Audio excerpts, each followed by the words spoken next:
Clip number 550۔ اس clip میں انشاءاللہ آپ قرآن پاک کی سورہ ہود کی آیت نمبر 114 سے لے کے 117 تک کی تلاوت، ترجمہ اور تفسیر قرآن صراط الجنان سماعت فرمائیں گے۔ بسم اللہ الرحمن الرحیم۔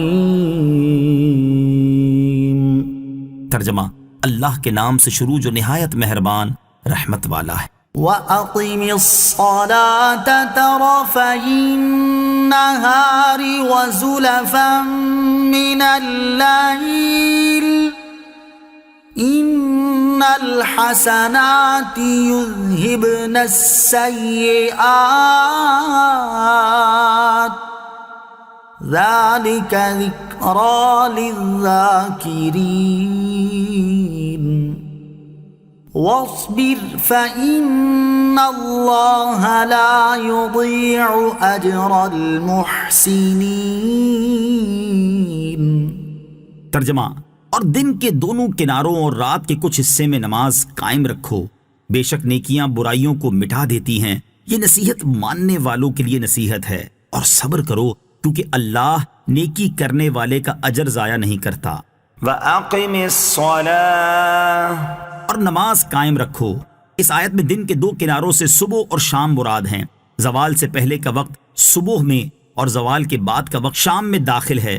صبح کی نماز تو فجر ہے، جبکہ شام کی نمازیں ظہر و عصر ہیں، اور رات کے حصوں کی نمازیں مغرب و عشاء ہیں۔ نیکیوں سے مراد یا یہی پنج گانا نمازیں ہیں جو آیت میں ذکر ہوئیں، یا اس سے مراد مطلقاً نیک کام ہیں، یا اس سے سبحان اللہ والحمد للہ ولا الہ الا اللہ واللہ اکبر پڑھنا مراد ہے۔ شان نزول، حضرت معاذ بن جبل رضی اللہ تعالی عنہ سے روایت ہے کہ ایک شخص نے دربار رسالت صلی اللہ تعالی علیہ وسلم میں حاضر ہو کر عرض کی، یا رسول اللہ صلی اللہ تعالی علیہ وسلم، اس آدمی کا کیا حکم ہے جو ایک اجنبی عورت سے علیحدگی میں جماع کے سوا سب کچھ کرتا ہے؟ اس پر یہ آیت نازل ہوئی۔ پھر آپ علیہ الصلوۃ والسلام نے اسے وضو کر کے نماز پڑھنے کا حکم ارشاد فرمایا۔ حضرت معاذ بن جبل رضی اللہ تعالی عنہ فرماتے ہیں کہ میں نے عرض کی، یا رسول اللہ صلی اللہ تعالی علیہ وسلم، کیا یہ اس شخص کے ساتھ خاص ہے یا تمام مومنوں کے لیے ہے؟ نبی کریم علیہ الصلوۃ والسلام نے ارشاد فرمایا، نہیں، بلکہ یہ تمام مومنوں کے لیے عام ہے۔ نیکیاں صغیرہ گناہوں کے لیے کفارہ ہوتی ہیں۔ اس آیت سے معلوم ہوا کہ نیکیاں صغیرہ گناہوں کے لیے کفارہ ہوتی ہیں، خواہ وہ نیکیاں نماز ہوں یا صدقہ یا ذکر و استغفار یا اور کچھ۔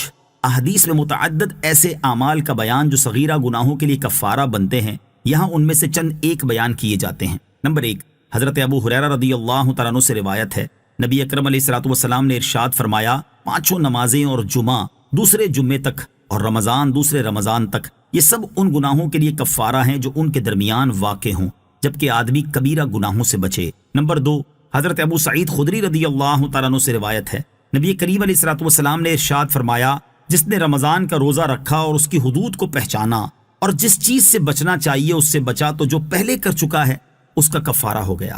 نمبر 3، حضرت ابو ہریرہ رضی اللہ تعالیٰ عنہ سے روایت ہے، حضور پرنور علیہ الصلوۃ والسلام نے ارشاد فرمایا، عمرے سے عمرے تک ان گناہوں کا کفارہ ہے جو درمیان میں ہوئے، اور حج مبرور کا ثواب جنت ہی ہے۔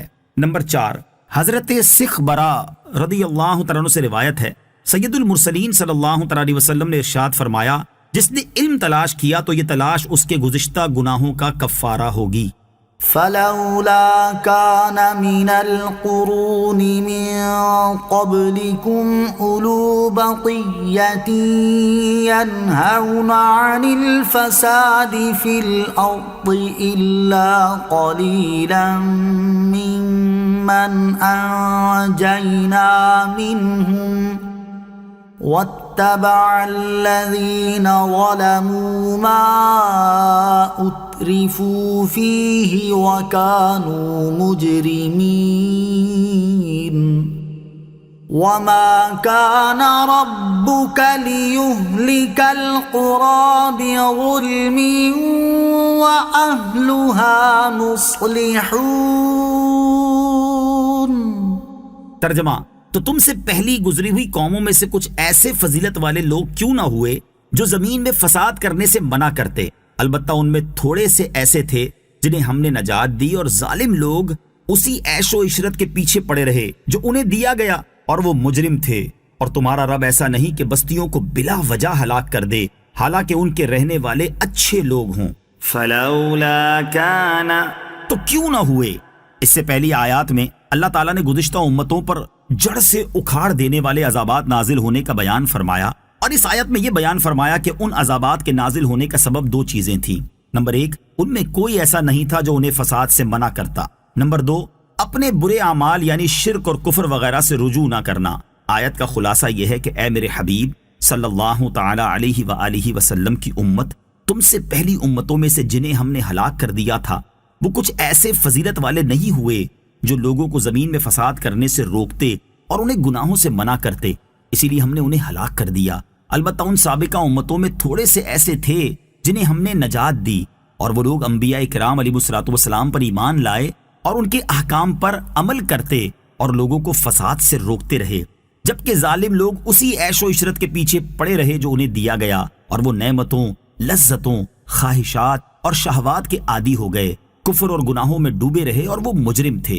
اولو بقیہ سے مراد علماء ربانی ہیں۔ مقصد یہ کہ گزشتہ قوموں کی عام گمراہی کا باعث یہ ہوا کہ ان میں علماء ربانی نہ رہے، اگر وہ رہتے تو اس طرح گمراہی نہ پھیلتی۔